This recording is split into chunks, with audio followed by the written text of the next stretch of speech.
instructions by sage Narada and Angira to Chitraketu. So the first 8 verses were the instructions by Narada and Angira to Chitraketu, which we saw was essentially a synopsis of Bhagavad Gita.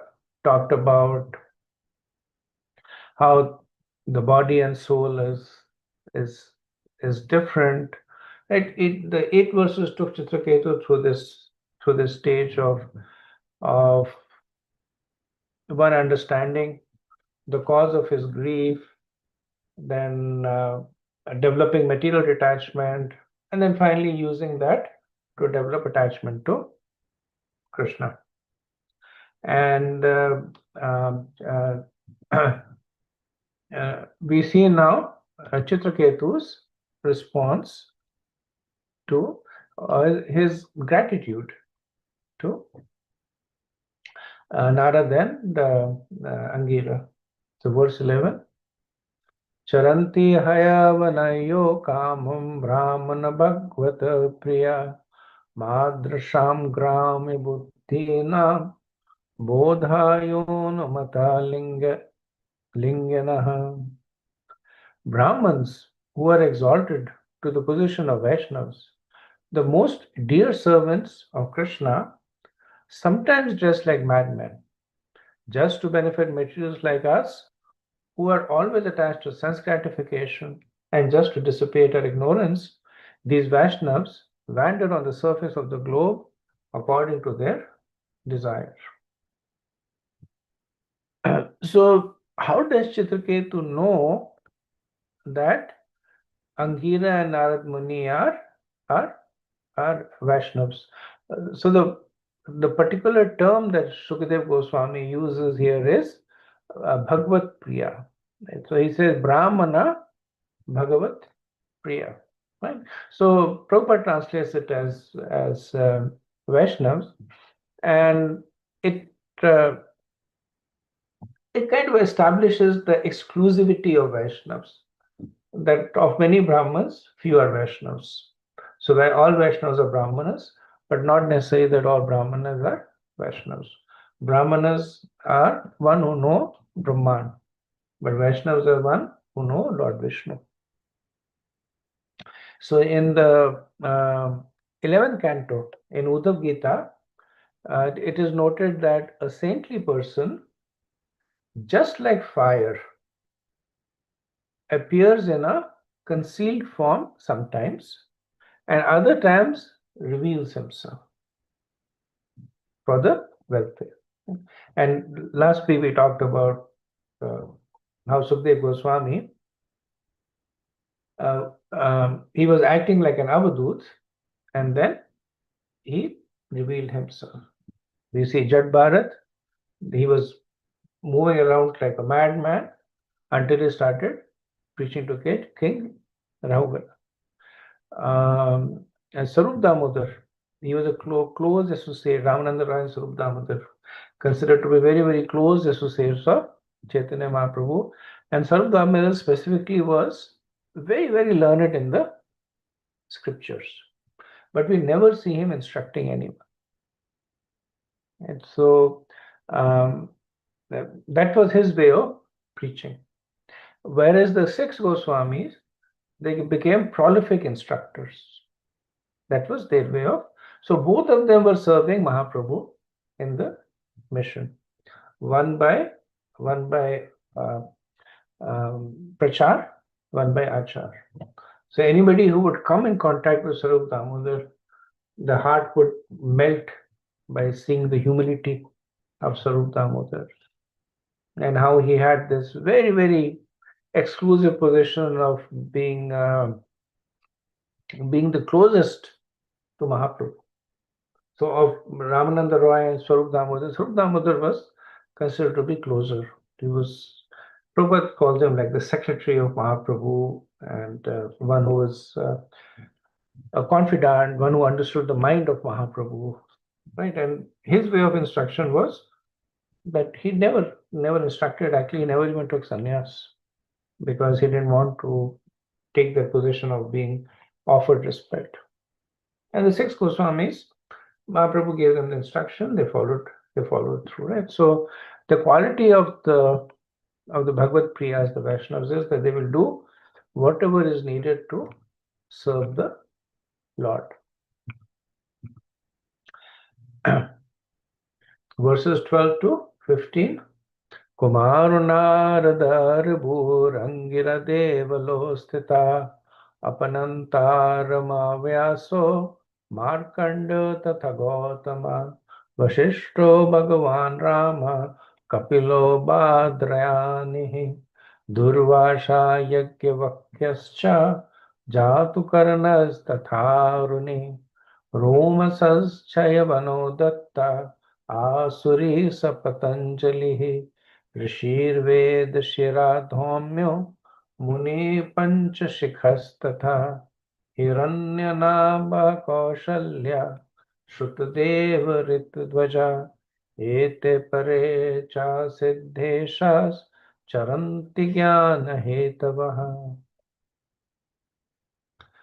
O great souls, I have heard that among the great and perfect persons wandering the surface of earth to instruct knowledge to people covered by ignorance are Sanat Kumar, Narad, Ribhu, Angira, Deval, Asita, Apantaratma, Vyasadeva, Markande, Gautam, Vashisht, Bhagavan Parshuram, Kapila, Sukadev, Durvasha, Yagyavakya, Jatukarna, and Aruni. Others are Romash, Chyavan, Dattatreya, Asuri, Patanjali, the great sage Dhaumya, who is like the head of the Vedas, the sage Panchashikha, Hiranyanab, Kaushalya, Shrutadev, and Rita Dvaja. You must certainly be among them. So, Chitraketu mentions 28 great personalities here to illustrate the point that he made in the previous verse, right? That personalities like these 28 that he says, they wander around, concealing themselves to reveal transcendental knowledge. So the word Gyan Hetava, Prabhupada says, is significant because great personalities like those listed in these verses wander on the surface of the globe, not to mislead the populace, but to distribute real knowledge. So Srila Prabhupada also notes about one particular Acharya, Panchashikha, mentioned by Chitraketu. So he says the Acharyas mentioned in these Vedas that described in the Mahabharata, the word Panchashikha is important. One who is liberated from the conception of Anumaya, Pranmaya, Manomaya, Vigyanmaya, and Anandmaya, and who is perfectly aware of the subtle coverings of the soul is called Panchashikha. According to the statements of Mahabharata, Shanti Parva, an Acharya named Panchashikha took birth in the family of Maharaj Janak, the ruler of Mithila. The Sankhya philosophers accept Panchashikha Acharya as one of them. Real knowledge pertains to the living entity dwelling within the body, because unfortunately, the living entity, because of ignorance, identifies with the body. Okay, verse 60. Tasmad yuvam grami pashor mam muda diyat prabhu andritamasi magnasya jnanadeepa udiryatam. Because you are great personalities, you can give me real knowledge. I am as foolish as a village animal, like a pig or a dog, because I am merged in the darkness of ignorance. Therefore, please ignite the torch of knowledge to save me. So we see the effect of the instructions of Angira already acting on Chitraketu. That he is developing material detachment and a desire for spiritual knowledge. We also see real humility appearing in him. Right? So he addresses himself as Gramya Pashu. So a Grama Pashu is like a village animal. In villages, there are animals that they just kind of live in the village. People take care of them. So it could be a dog or a pig. Now, a village animal is actually, they're completely dependent on the villagers. So an animal that lives in the jungle. So the same dog, if it was a feral dog living in the jungle, then it would become skillful in hunting. It would become skillful in stalking and getting food, protecting itself. So its feral instincts would be much more developed. Its skills in protecting and hunting will be much more. But a village animal, or like in the current environment, a pet animal, they don't have those instincts. They don't know how to protect themselves, how to attack, get food. The only thing that they bring to the table is their affection, loyalty, and obedience. And that's the only thing that they bring to the table. So everything in relationship to the master. They're affectionate to the master, loyal to the master, obedient to the master. And that is what gets them the protection. So Chitraketu, he's saying that I have no qualifications. So it's not like I'm a feral dog that is skilled in hunting. I have no qualification. Like a domestic dog is completely dependent on the master for the survival. I'm completely dependent on the mercy of transcendentalists like Narad and Angira. And Srila Prabhupada appreciates this point, saying that in the purport that uh, uh, he talks about who should approach a guru and why should they approach him, right? And Prabhupada says this is the way to receive knowledge, right? That one should consider oneself to have no qualifications, and one should consider oneself to be fully dependent. Prabhupada, therefore, it is said, Prapadyeta Jigyasu Shreha Uttamam. That one who is inquisitive to understand the highest goal and benefit of life must approach a bona fide spiritual master and surrender unto him. Okay, verse 17.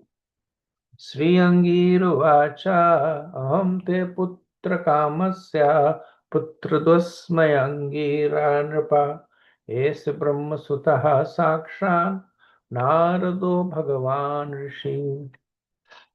Angira said, my dear king, when you desired to have a son, I approached you. Indeed, I am the same Angira Rishi who gave you this son. As for this Rishi, he is the great sage Narad, the direct son of Lord Brahma. So, yeah, given the fact that they had both disguised themselves as mendicants, by this speech, Chitraketu at least understands the category in which they are. And so he gives the list of the 28 people and says, you're probably one of them. And he mentions Narad and Angira there. So now Angira is confirming. Right? One may say that Chitraketu had already seen Angira. That's why Vishnu Chakravarti says that from this one can understand that they disguised themselves when they came. Now we also see the mood of devotee glorification that Angira simply mentions himself by name. He says, I am Angira. But when he talks about Narad, he says, Esha Brahma Sutta Saksha Narada Bhagavan Rishi. He says that this is Bhagavan Narad. This is the most powerful Narad. Now, Angira is also as exalted and glorious as Narad. Just like Narad is the Manasputra of Brahma, Angira is also the Manasputra of Brahma. He is counted amongst in some of the Manvantras, Angira is counted amongst the Saptarishis, right?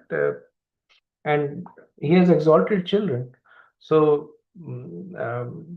most famous of Angira's son is Brihaspati, the guru of the of the Devas.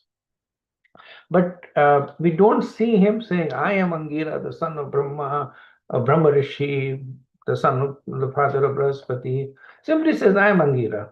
But this is Esha Brahma Sutta Saksha Narado Bhagavan Rishi. Right? So by by uh, uh, by actual activity, he is demonstrating he continues to demonstrate the humility in devotees. Okay. 1819. इत्थं त्वां पुत्रशोकेन मग्नं तमसि दुस्तरे अतदरम् अनुस्मृत्य महापुरुषगोचरम् अनुग्राय भवता प्रापत्वा भावं यः प्रभो ब्रह्मण्यो भगवद्भक्तो नावसादितमर्हसि. My dear king, you are an advanced devotee of the Supreme Personality of Godhead. To be absorbed in lamentation for the loss of something material is unsuitable for a person like you. Therefore, we have both come to relieve you from this false lamentation, which is due to your being merged in the darkness of ignorance. For those who are advanced in spiritual knowledge, to be affected by material loss and gain is not desirable. So, in a few verses earlier, Chitraketu had referred to himself as Grame Pashu. Here we say Angira, he is addressing the king as Mahapurusha Gocharam. So Mahapurusha Gocharam means that you are an advanced Mahapurusha, advanced personality. Right? Vishnu Chakravarti Thakur translates this a little differently. He says that Mahapurusha Gocharam means that you are one who can recognize advanced personalities, because he had recognized Narad and Angira, at least from a qualitative perspective. Prabhupada translates Mahapurush Gosharam as one who is yourself an advanced devotee. It's the same because it takes one to recognize others. So one who can recognize advanced devotees also has the qualities of an advanced devotees. In Chaitanya Charitamrita, Sarvabhauma Bhattacharya makes a similar statement. He says that I once associated with the disciples of logic, and now I'm associating with the devotees. I was previously like a crow, simply making sounds like behu, behu, in the association of other logicians who are like jackals.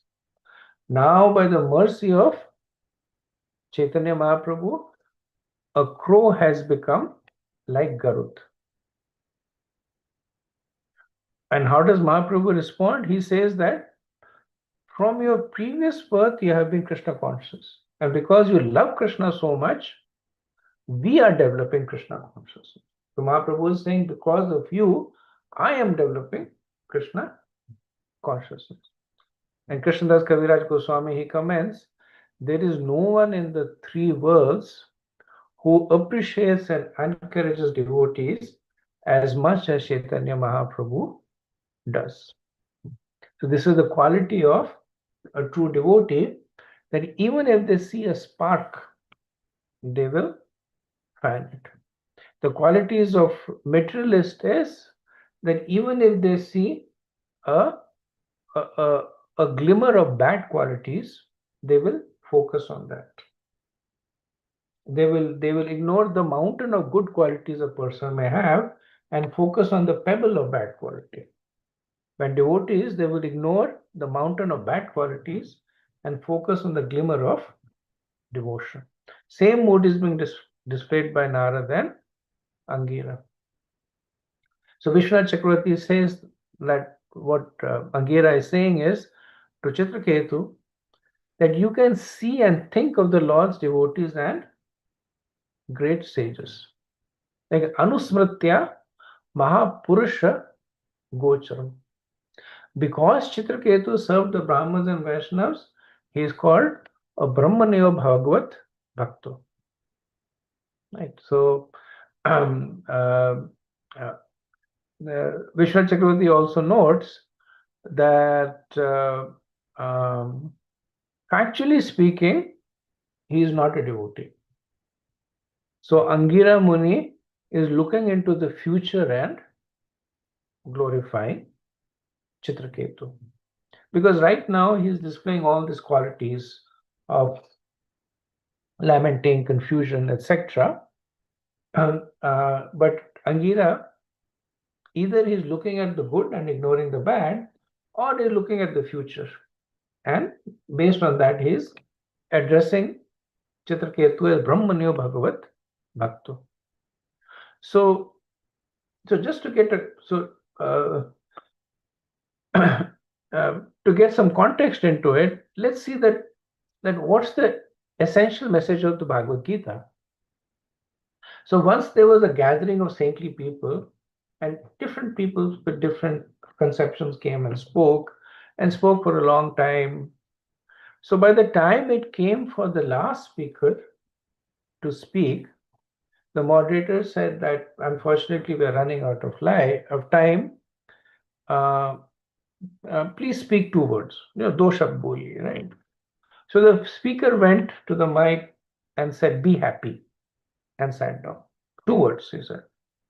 So the moderator became a little embarrassed and said, "No, no, don't be literal about 2 words. Speak a little few words."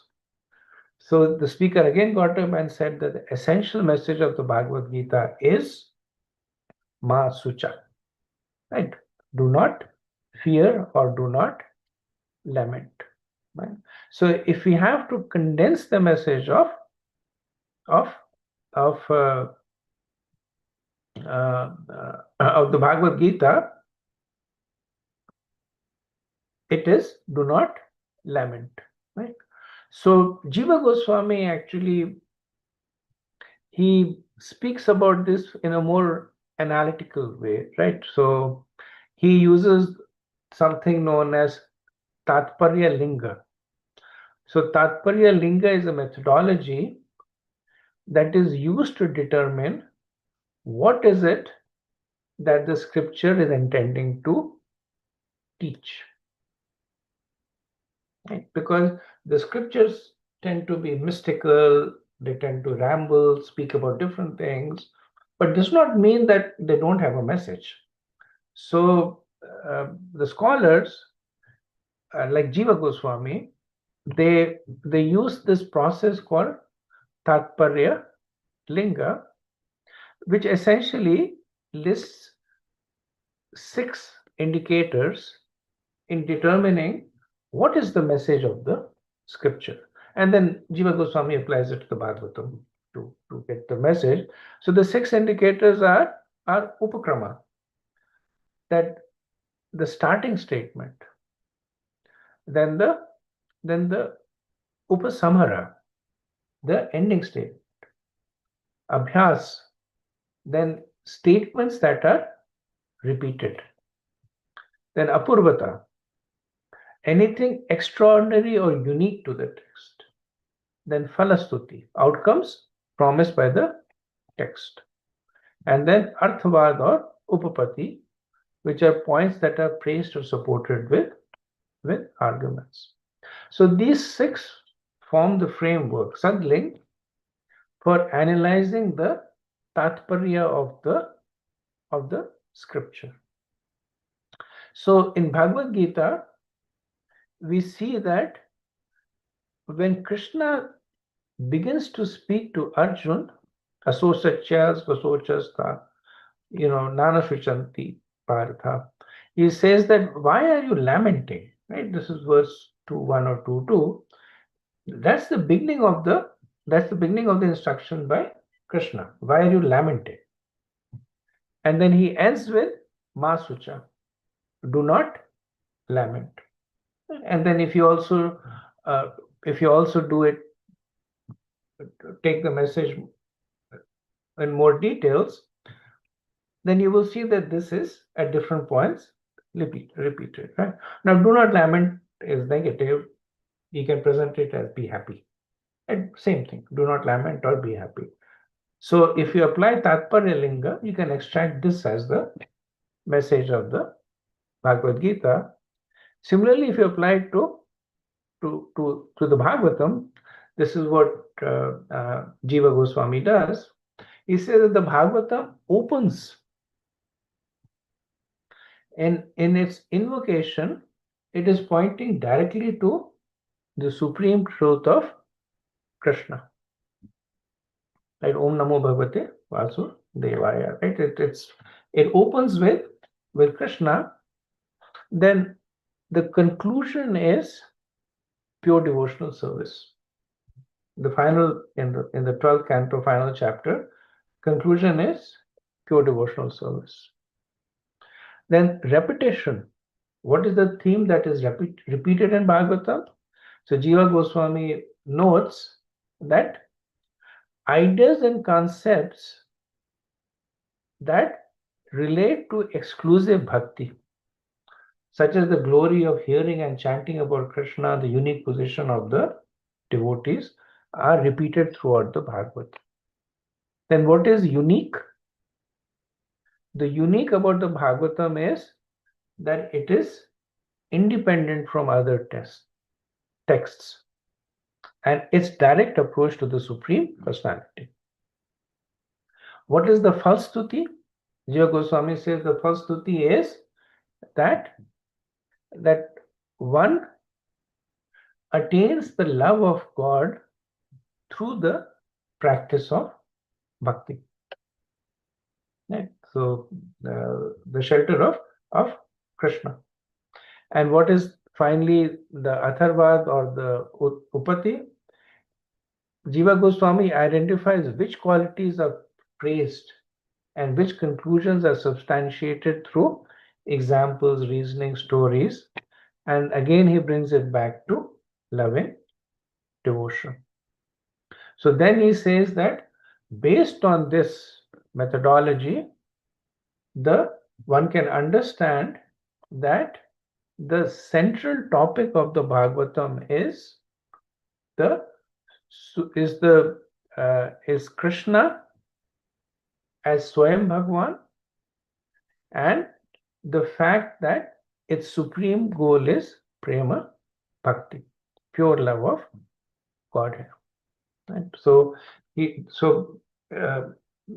essentially they're one and the same, but essentially Krishna and love for Krishna. That is the central topic of Srimad Bhagavatam. And then it demonstrates that every significant narrative, teaching, and prayer in the Bhagavatam ultimately supports and repeats this message. So this approach is rigorous, and traditionally it is applied to recognize true intent. And sometimes people, because Bhagavatam has so many verses, so many pastimes, one may not be able to understand, but by applying this rigorous logic, by applying this Tatparya Linga, Jiva Goswami is able to provide a precise and authoritative interpretation on the essence of the Srimad Bhagavatam. Now, another point that Jiva Goswami comments about is the interaction of bhakti and prarabdha karma. Right. So, on this particular verse, so this is Chitraketu's, Jiva Goswami says, although great persons do seem to lament at times, this is simply the expression of the prarabdha karma manifesting itself.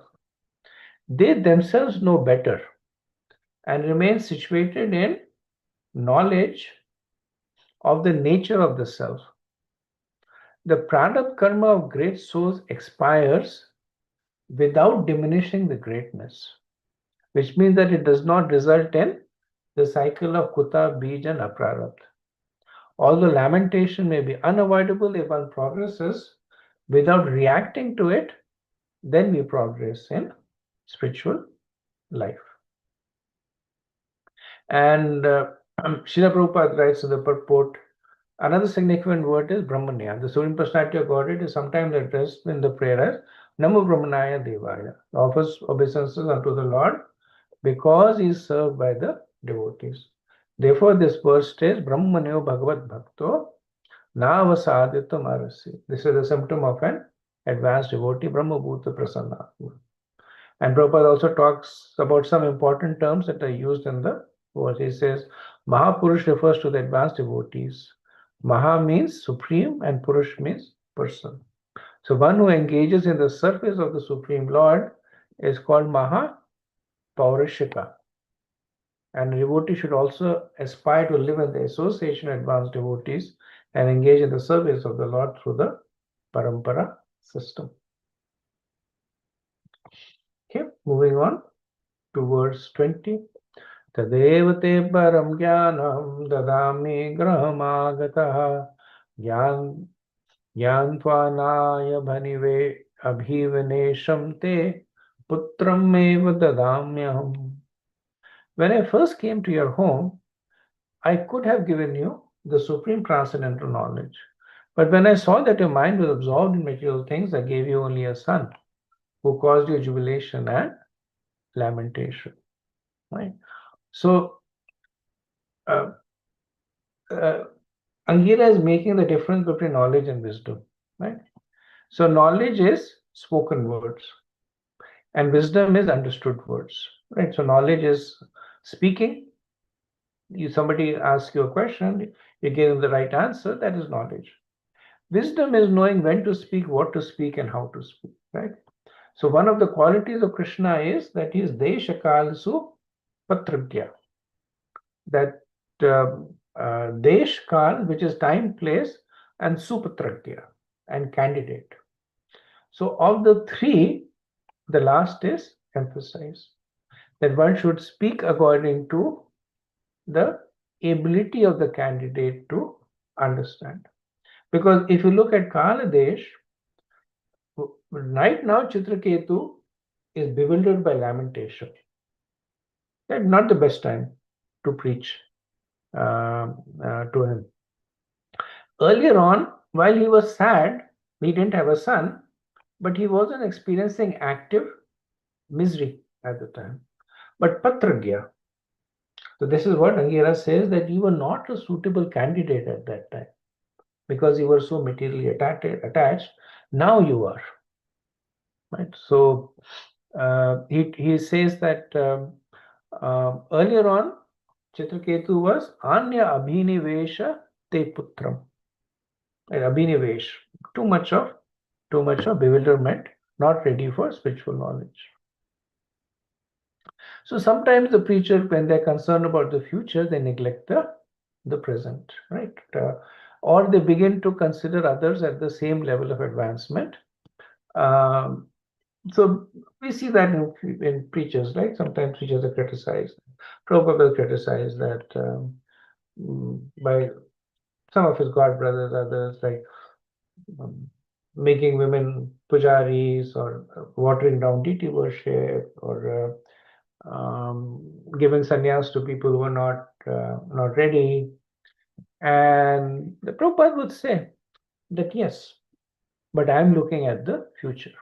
That's the quality of an empowered future. On the other side, there are preachers who start expecting everybody to be at the same level of advancement as themselves.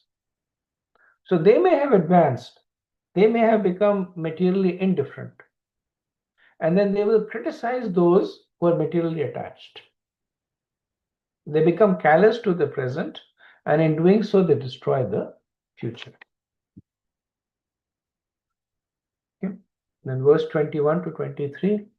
Adhuna putrinam tapo bhavate vanubhuyate evam daragraharayo vividdeshwarya sampada शब्दादयश्च विश्यासा चलाराज्य विभूतया मयि राज्यं बलं कोशो भृत्या भृत्यामात्य सुहृज्जनः सर्वे हि सुरसेने मे शोकमो भयार्तिदा गन्धर्वनगर प्रख्याः स्वप्नमाया Manoratha. My dear king, Now you're actually experiencing the misery of a person who has sons and daughters. O king, owner of the state of Shurasen, one's wife, his house, the opulence of his kingdom, and his various other opulences are objects of sense perception, or are same time in what, or are all the same in that they are temporary. One's kingdom, military power, treasury, servants, ministers, friends, and relatives are all causes of fear, illusion, lamentation, and distress. They are like a Gandharva Nagar, a non existent palace that one imagines to exist in the forest. Because they're impermanent, they are no better than illusion, dreams, and mental concoctions. So, uh, a, a little poetic way of saying basically that material objects are not real. Right. So, four characteristics of material objects are given: shoka, moha, bhaya, artidaha.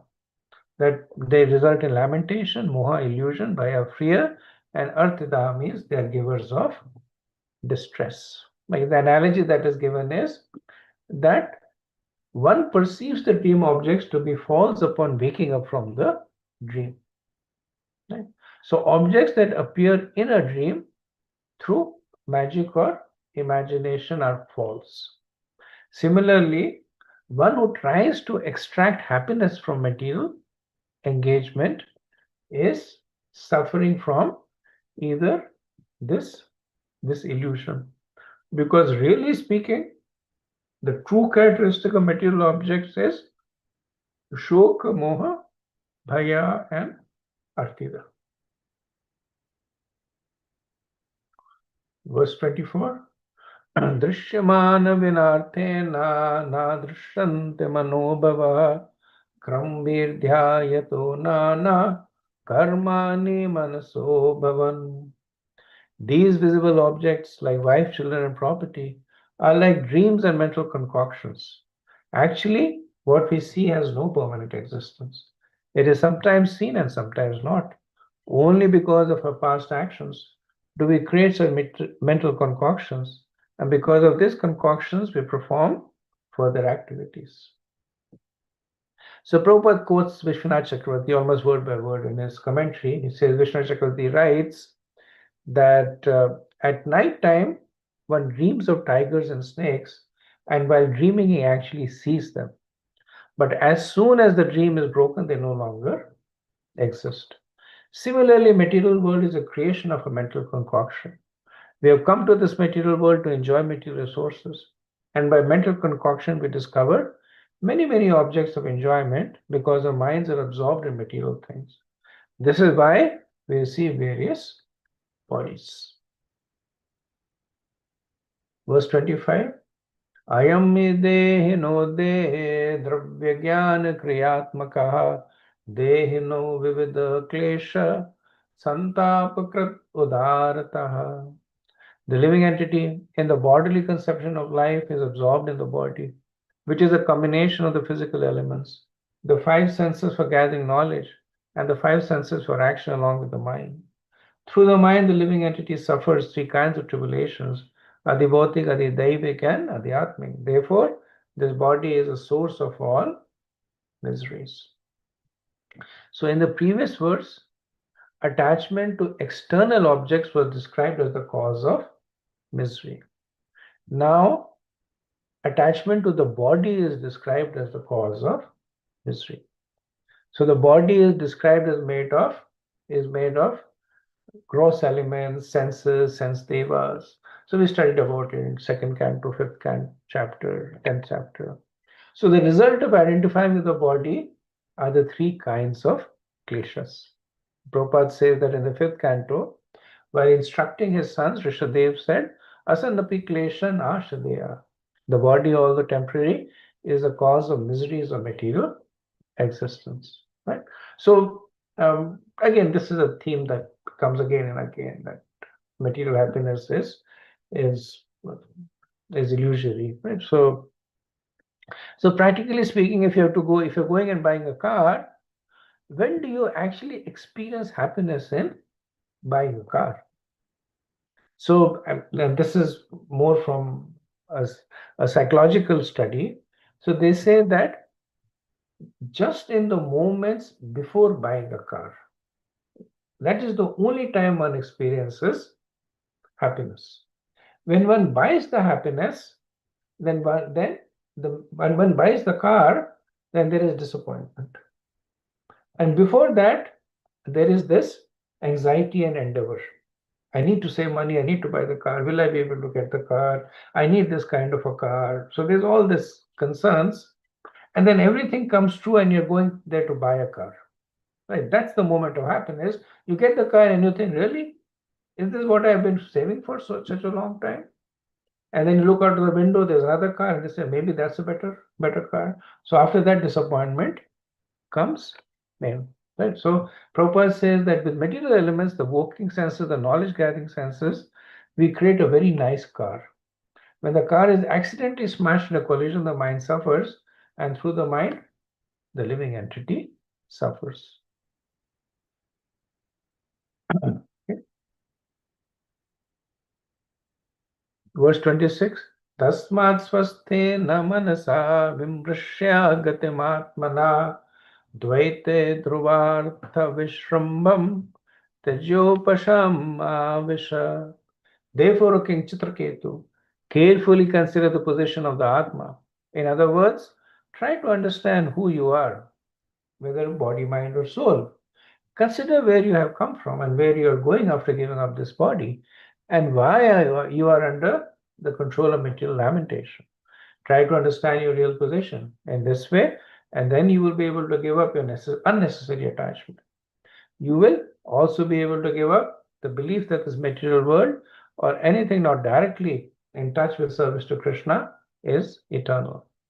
This will give you peace. So, previous verses were problem definition. This verse is solution, right? So, the problem definition is designed to create detachment, right?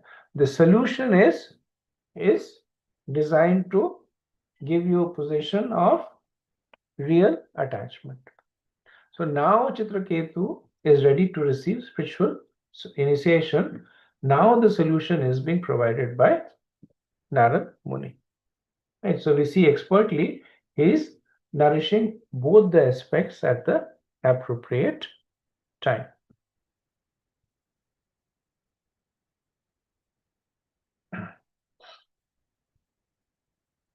Okay, verse 27. Srinarduvacha etam mantropaneshidam patricha prayato mama yam dharyan saptaratra drashta sankarshanam vibhum. The great Sri Narad continued, my dear king, attentively receive from me a mantra which is most auspicious. After accepting it from me in 7 nights, you will be able to see the Lord face to face. Right? So Angira has built this, has brought Chitraketu to a platform of Abhiday. Right? So uh, he has explained some month to him clearly, and Narad now steps in and gives him Abhiday. What do you need to do? So he says that accept this Upanishad in the form of this mantra, and you will see Sankarsha. Now, one may wonder that why is Narad specifically steering Chitraketu to Lord Sankarshan? Why not some other incarnation of Krishna? Why not Krishna Swayam Bhagwan? Right? So, not there's no authoritative answer on this, but the general understanding is that Narad, being a liberated soul, is aware of the eternal position of Chitraketu as an eternal associate of Lord Sankarshan. And so he's guiding him back to him. And similar point was made by Bhakti Charu Maharaj in one of his lectures. And somebody had asked him the question about, the exclusivity of Gopi Bhav. And and isn't it presumptuous to consider that even the neophytes, the people who are just beginning to chant, they are laying claim to that Gopi Bhav. And Maharaj said that one should understand that those who are attracted to ISKCON are naturally attracted to the specific mood of Gopi Bharatur Padkamalayo Das Das Anudas. Right. So um, uh, it is it is a natural affinity. There are others who may be attracted to other forms of other rasas or other forms of the Lord, and they may find sustenance somewhere else. But then there are many who find who immediately resonate with the mood of Mahaprabhu, the mood of ISKCON. So Bhakti Charumaharaj is making this point. That's the reason that just like Nag Muni is guiding Chitraketu to Sankarshan because he understands that there is an eternal relationship over there.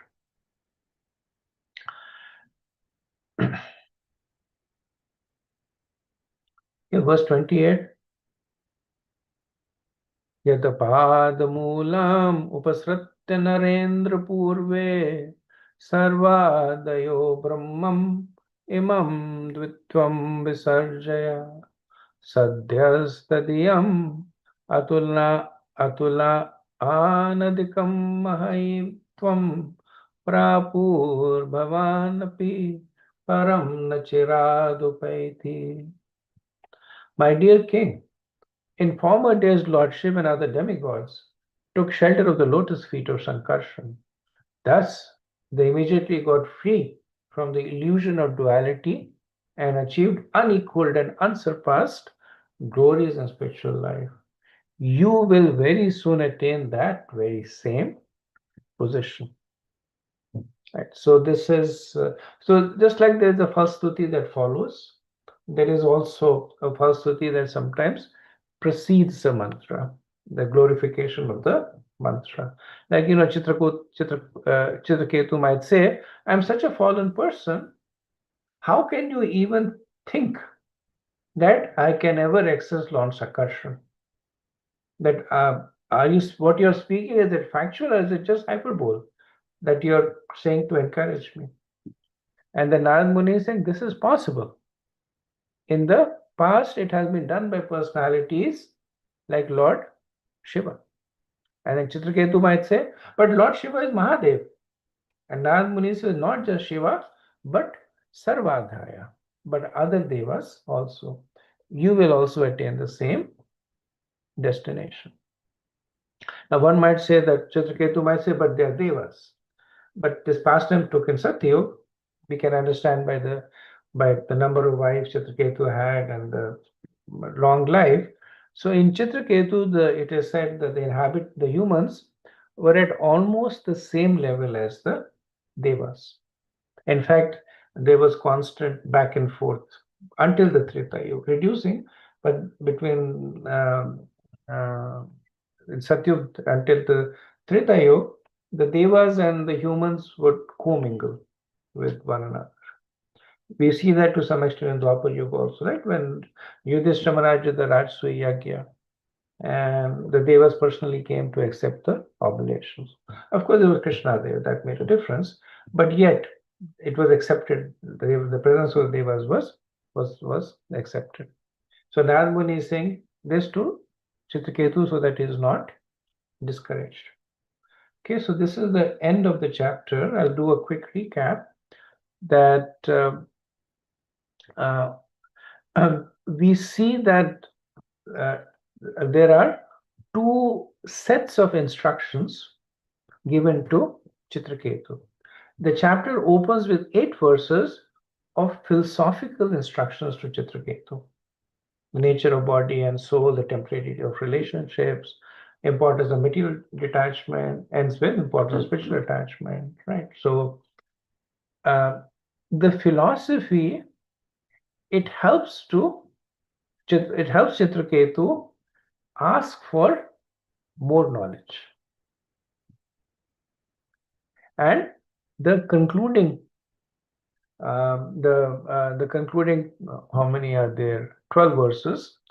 They talk about practical, actionable instructions to Chitraketu, right? So we see that Narad and Angira are saying that I was the one who came to you. Angira says, but I did not speak to you. So, so very, very practical chapter on preaching. That preaching has to be a combination of philosophy and application. Like the last set of verses are mostly application, where Angira is talking about Chitraketu's specific situation. This was your mood, so this is why I did not talk. Now your mood is different. This is what now you need to do. This is what will happen to you.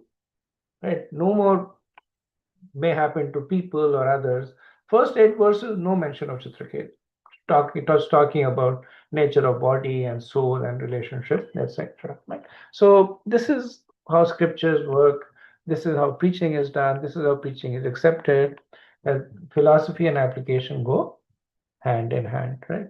Prabhupada famously said, right, that philosophy without application is mental speculation, and application without philosophy is superstition, or just mechanical action. So we see the potent combination of the two in this chapter. Okay, so this brings us to the end of the chapter. Next week we will start with our 16th chapter, which is a pretty long chapter. It is 65 verses. But I'll stop you to see if there's any discussion.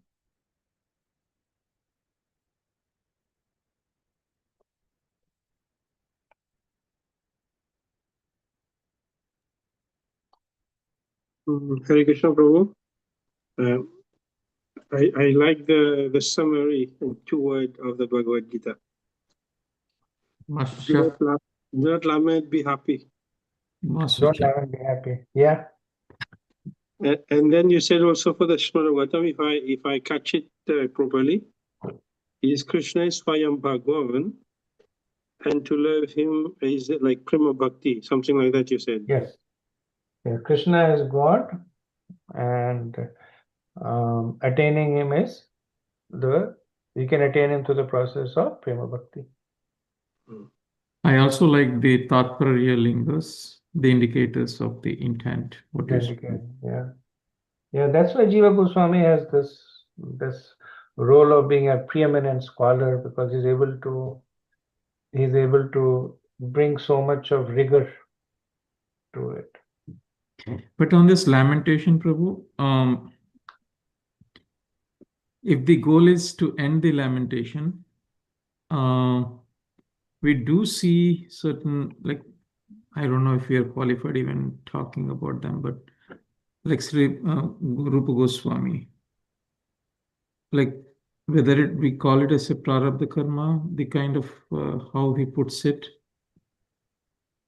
is it a lamentation we should consider, or is it like how to please Krishna in his way? Or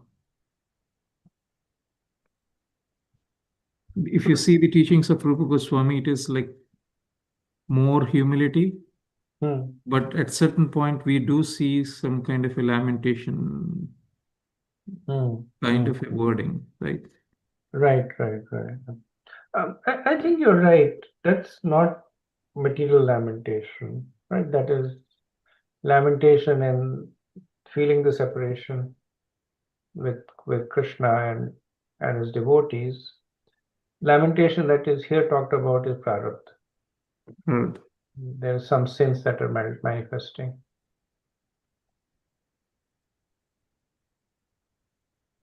Yeah, literally it is It's like more in the context of Chitraketu, that why is Chitraketu lamenting? Why was Arjun lamenting? These are all great personalities, pure devotees. Why are they lamenting? So this chapter is like very small chapter, but it is like a churning of full Bhagavatam here. Yeah. And Jiva Goswami actually, in his Tatparya Linga, he refers to this chapter as an example of Tatparya Linga. Yeah. There's definitely a potent chapter. Okay, so there's no more questions. We stop. So just one comment, Prabhu. And is in the management when you do the SWOT analysis, Yeah. there is weaknesses and strength. The strength and weaknesses, we can see that in that perspective as well. Where is our weakness? We say lamentation, and Prabhu just say, and you said change it like in lamentation for Krishna. You make your weaknesses become an opportunity because this is our nature actually to lament all the time. But put Krishna into it, change it into, we can do a SWOT analysis with that also. Beautiful point. Very nice. Thank you for sharing, Prabhu. I have one question. 1 second. Let me stop the recording.